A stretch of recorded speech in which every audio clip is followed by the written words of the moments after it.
اخلاق ہمارا ایسا ہے کہ ہم ایک دوسرے کو برداشت ہی نہیں کر سکتے. کوئی ذرا سا کام کر رہا ہو اسے ٹانگ کھینچ دیتے ہیں, کوئی ذرا سا وہ ہو فلانا. دا بیسٹ پروفیشن ہمارے ہاں علماء کی برائیاں کرو, کمیونٹی کی یہ کرو وہ کرو, یہ بیسٹ پروفیشن. جہاں بیٹھے ہوتے ہیں ہمارا یہی کام ہوتا ہے, کیونکہ ہم تو سب سے اچھے ہیں, ہماری تو کوئی برائی ہی نہیں ہے, دوسروں میں برائیاں ہیں. وہ اس میں برائی, نوا خان میں برائی. بیسٹ کام ہے, سستا کام ہے یہ, چائے پیو برائی کرو اڑ جاؤ. یہ کردار ہے اسلامی. ملا مہدی ناراکی جنہوں نے کتاب جامع السادات اخلاق پر مبنی کتاب لکھی. ملا احمد ناراکی کے والد, کہ جو کتاب جامع سعادات ہم نے سب نے اکثر لوگوں نے پڑھی ہو, نہیں تو پڑھیں, اخلاق کی بک ہے. پرشین میں, اردو میں, انگلش میں بھی آئی تھنک ٹرانسلیشن ہے اس کا. اصل کتاب تھی جامع السعادات عربک میں, یہ اس کے خلاصہ ہے معراج السعادہ. وہ جب کتاب انہوں نے لکھی تو وہ کتاب بہت فیمس ہوئی حوزے کے اندر. نجف میں بھی وہ کتاب بہت فیمس تھی. یہ جب زیارت پہ نجف گئے تو اسکالرز, علماء ان سے ملنے آئے کہ آپ نے اتنی اچھی کتاب لکھی ہے, ہم آپ سے ملنے آئے.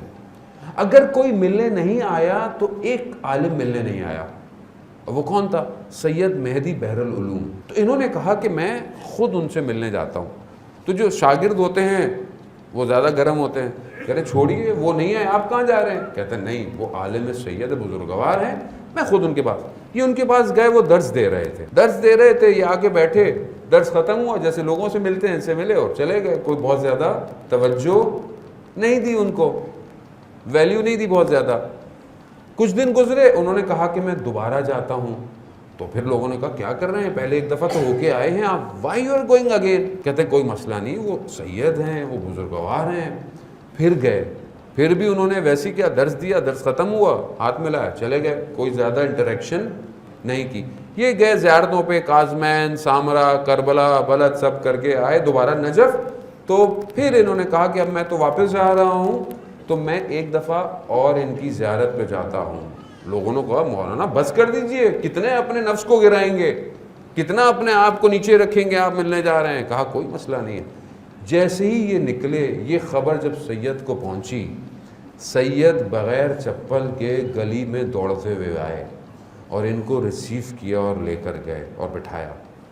اور پھر ان سے کہا آپ پوچھیں گے نہیں, میں نے 2 دفعہ آپ آئے, میں نے آپ کو صحیح طرح توجہ نہیں دی. کہا نہیں, آپ بزرگوار ہیں. کہا اصل میں دیکھنا چاہتا تھا کہ جو اخلاق کی کتاب آپ نے لکھی ہے وہ اخلاق آپ کے اندر بھی پایا جاتا ہے کہ نہیں جاتا. خوب یہ اخلاق ہے. ہم اتنی کتابیں, اتنی مجلسیں, اتنے لیکچر بعضوں کا سنتے ہیں اور اخلاق ہمارا وہیں کا وہیں ہے. دیکھیں دنیا محدود ہے, لمیٹڈ ہے یہ دنیا. یہ جو ناراضگیاں ہیں, یہ جو ایک دوسرے سے آگے بڑھنے کی خواہشات ہیں, برتریاں ہیں, اٹس ویری لمیٹڈ. اس تھوڑی سی دنیا کی خاطر ہم اپنی جہنم کو بھڑکا رہے ہیں, اپنی قبر کو جو ہے وہ عذاب میں اس کو ڈال رہے ہیں. کیا کر, اگر مسئلہ ہے, اگر کسی نے کچھ کہہ دیا تو کوئی بات نہیں. ہم رحمت للعالمین کے ماننے والے ہیں. انہوں نے جنہوں نے ان کے اوپر ظلم اور ستم کیے تھے ان کو انہوں نے معاف کر دیا.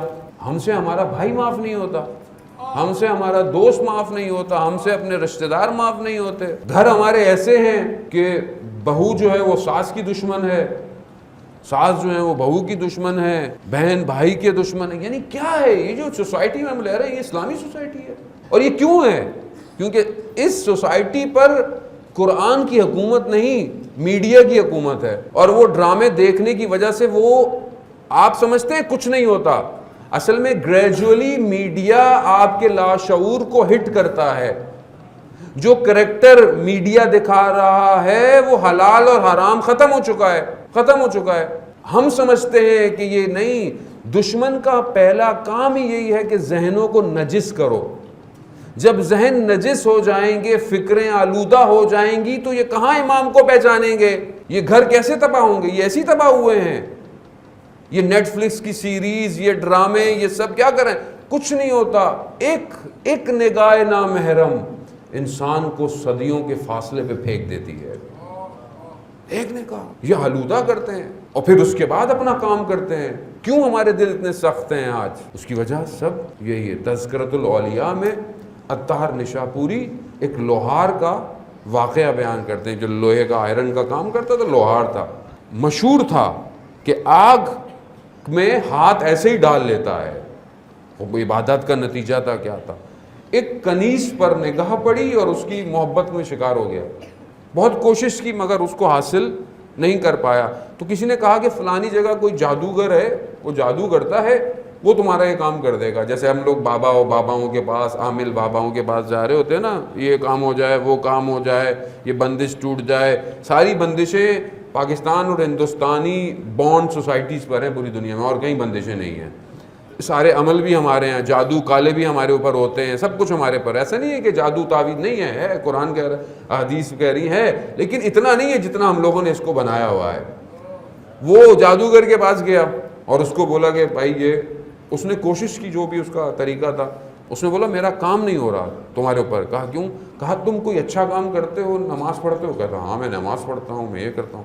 کہتا ہے 40 دن نماز نہیں پڑھو, کوئی اچھا کام نہیں کرو, پھر میرے پاس آؤ, کیونکہ میرا جادو کام نہیں کر رہا. دیکھا آپ نے, یعنی پہلے نجاست دور ہو یہ عبادت سے, پھر اس کے اوپر دشمن کام کرتا ہے. جب ہم رات کو بیٹھتے رہتے ہیں میڈیا کے آگے, صبح فجر کی نماز قضا کیوں ہو جاتی ہے؟ کیونکہ قلب جو ہے وہ سیاہ ہو جاتا ہے کسی چیز کی وجہ سے. بوجھ ہے, وزن ہے میرے اوپر, میرے اعمال کا. میں بیٹھتا ہوں, مجھے پتہ ہی نہیں ہے میں نے کتنی غیبتیں کی, کتنے دل دکھائے, اور وہ بھاری پن سے مجھے کون فجر میں اٹھائے گا؟ کون میرے بدن کو کوئی نہیں اٹھے گا, روح بھاری ہوئی ہے اس وقت. خیر وہ گیا, 40 ڈیز اس نے کوئی نماز نہیں پڑھی, کچھ نہیں کیا. واپس آیا, اس نے پھر اپنا کوئی کیا عمل, دیکھا پھر کام نہیں کر رہا. کہا کہ تم نے کوئی کام نہیں؟ کہا میں نے نماز پڑھی. کہا کوئی تو نیکی کی ہوگی, کچھ تو کیا ہوگا, میرا عمل کام نہیں کر رہا تمہارے اوپر. کہا جب میں تمہارے پاس آ رہا تھا تو رستے میں ایک پتھر پڑا ہوا تھا, میں نے پاؤں سے اس پتھر کو سائڈ پہ کر دیا کہ کوئی گر نہ جائے. وہ جادوگر کھڑا ہو گیا اپنی جگہ سے. کہا یہاں سے اٹھ کے چلے جاؤ. کہا کیوں؟ کہا 40 دن تم نے نماز نہیں پڑھی, عبادت نہیں کی, پھر بھی تمہارا خدا تمہارے قدموں سے تمہیں بچا رہا ہے,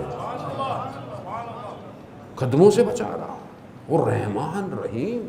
یہ ہم لوگ کیوں بعض اوقات ایک نیکی خدا کے قریب کر دیتی ہے. کسی بھی حدیث ہے, کسی نیکی کو چھوٹا مت سمجھو, یہی خدا کو پسند آ جائے. کسی سائل کو خالیات مت بھیجو, کیا پتہ یہ سائل اللہ کا بھیجا ہوا امتحان ہو تمہارے لیے. اور کسی گناہ کو چھوٹا مت سمجھو, کہیں یہی گناہ تمہیں جکڑ نہ لے.